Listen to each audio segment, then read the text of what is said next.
பல்கலைக்கழக மாணவி பாலியல் வன்கொடுமை வழக்கில் குற்றவாளி என அறிவிக்கப்பட்ட ஞானசேகரனுக்கு இன்னும் சற்று நேரத்தில் தண்டனை விவரங்கள் அறிவிக்கப்படவிருக்கிறது. இந்த நிலையில் அவர் புழல் சிறையிலிருந்து நீதிமன்றத்தில் ஆஜர்படுத்தப்பட்டிருக்கிறார். நீதிபதி ராஜலட்சுமி இன்னும் சற்று நேரத்தில் அவருக்கான தண்டனை விவரங்களை அறிவிக்கப்படவிருக்கக்கூடிய சூழலில் அது தொடர்பான நேரலையை பார்த்து கொண்டிருக்கிறோம். முழு விவரங்களை வழங்குவதற்காக செய்தியாளர் முரளி தொடர்ந்து நேரலையில் இணைந்திருக்கிறார். முரளி, ஞானசேகரன் மீதான 11 குற்றச்சாட்டுகள் நிரூபிக்கப்பட்டிருக்கு. கடந்த 28ஆம் தேதி இந்த வழக்கு தொடர்பான விசாரணை தீர்ப்பானது வழங்கப்பட்டப்போ அவர் மீதான 11 குற்றச்சாட்டுகளும் நிரூபிக்கப்பட்டிருக்கு அப்படின்னு தெரிவிக்கப்பட்டுச்சு. அந்த 11 குற்றச்சாட்டுகள் என்னென்ன?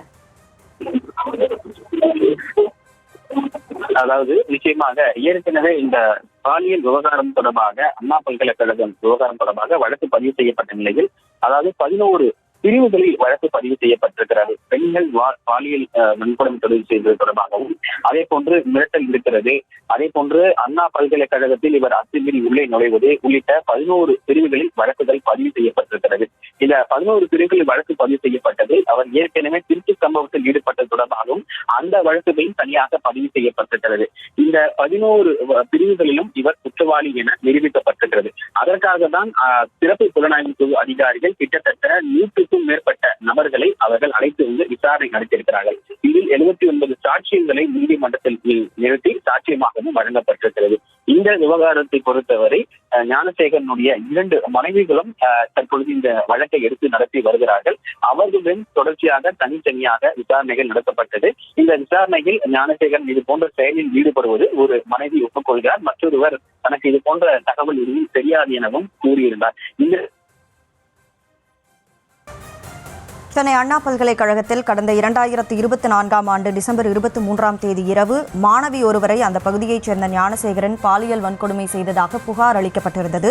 தொடர்ந்து இது தொடர்பாக ஞானசேகரன் திமுகவைச் சேர்ந்தவர் என்பதால் இந்த வழக்கை சிபிஐ விசாரணைக்கு மாற்றக் கோரி சென்னை ஹைகோர்ட்டில் அதிமுகவைச் சேர்ந்த வரலட்சுமி என்பவர் வழக்கு தொடுத்திருந்தார். இதையடுத்து ஐபிஎஸ் அதிகாரிகள் உள்ளிட்டோர் அடங்கிய சிறப்பு புலன் விசாரணை குழுவை ஐகோர்ட் அமைத்து உத்தரவிட்டிருந்தது. தொடர்ந்து ஞானசேகரனை குண்டர் சட்டத்தில் சிறையில் அடைத்து சென்னை போலீஸ் கமிஷனர் உத்தரவிட்டிருந்தார். இந்த வழக்கை விசாரித்த சிறப்பு புலனாய்வு குழு அதிகாரிகள் கடந்த பிப்ரவரி மாதம் 24ஆம் தேதி சைதாப்பேட்டை 9வது குற்றவியல் கோர்ட்டில் குற்றப்பத்திரிகையை தாக்கல் செய்தனர். பின்னர் இந்த வழக்கு சென்னை மகளிர் கோர்ட்டுக்கு மார்ச் 7ஆம் தேதி மாற்றப்பட்டு விசாரணை மேற்கொள்ளப்பட்டிருந்தது.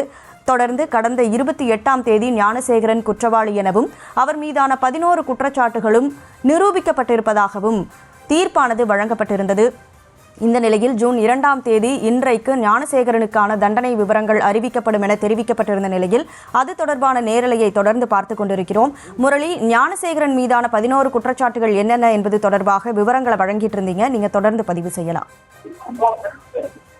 நிச்சயமாக ஏற்கனவே தெரிவித்தது போலதான் அண்ணா பல்கலைக்கழகம் விவகாரத்தில் 11 வழக்குகளிலும் ஞானசேகரன் மீது குற்றம் சாட்டப்பட்ட நிலையில் அந்த 11 வழக்குகளிலும் அவர் குற்றவாளி என கடந்த 28ஆம் தேதி நீதிபதி உத்தரவு பிறப்பித்திருந்தார். இந்த உத்தரவுக்கு அடுத்தபடியாக ஞானசேகரன் உடனடியாக நீதிமன்றத்தில் இருந்து அவர் தன்னுடைய தரப்பிலிருந்து பேச வேண்டும் எனவும், அதே போன்று இந்த பிசி விவகாரத்தில் தனக்கு குறைந்தபட்ச தண்டனை வழங்க வேண்டும் என ஒரு கோரிக்கை வைத்திருந்தார். ஆனால் அரசு தரப்பிலிருந்து அதற்கு விவாதமாக நிச்சயமாக அதிகபட்ச தண்டனை வழங்க வேண்டும் என கூறியிருந்தார்கள். இன்னும் 5 நிமிடங்களில் ஞானசேகரனுடைய தண்டனை விவரங்கள் வர இருக்கிறது. ஏற்கனவே தெரிவித்தது போல இந்த கடந்த டிசம்பர் மாதம் நடந்த இந்த பாலியல் குற்றம் தொடர்பாக 64A என்ற பிரிவு உள்ளே பதிவு செய்யப்பட்டிருந்தால் நிச்சயமாக அவருக்கு ஆயுள் தண்டனை வழங்கப்படும் என வழக்கறிஞர் தரப்பிலிருந்து தகவல் வெளியாகி இருக்கிறது. இந்த நிலையில் எத்தனை ஆயுள் தண்டனை வழங்கப்படும், அதே போன்று ஏற்கனவே இந்த 11 பிரிவுகளில் அவர் குற்றம் சாட்டப்பட்ட பொழுது இந்த 11 பிரிவுகளும் அவர் குற்றவாளி என தீர்ப்பு வந்திருக்கக்கூடிய சூழ்நிலையில் அந்த 11 குற்றத்திற்கும் நிச்சயமாக கடுமையான தண்டனை வழங்கப்படும் என நீதிபதி தரப்பிலிருந்தும், அதாவது நீதிமன்றம் தரப்பிலிருந்தும் வழக்கறிஞர்கள் தரப்பிலிருந்தும் ஒரு தகவல் வெளியாகி இருக்கிறது. இன்னும் 5 நிமிடத்தில் இந்த தண்டனை விவரங்களானது வர இருக்கிறது. இதற்காக அவருடைய தரப்பிலிருந்து வழக்கறிஞர்கள் வந்திருக்கிறார்கள். ஏற்கனவே இந்த விவகாரம் தொடர்பாக இது போன்ற உச்சபட்ச தண்டனை வர இருந்தால் அவர்கள் மேல்முறையீடு செய்ய இருப்பதாகவும் ஏற்கனவே செய்தியாளர்கள் சந்திப்பில் தெரிவித்திருக்கிறார்கள்.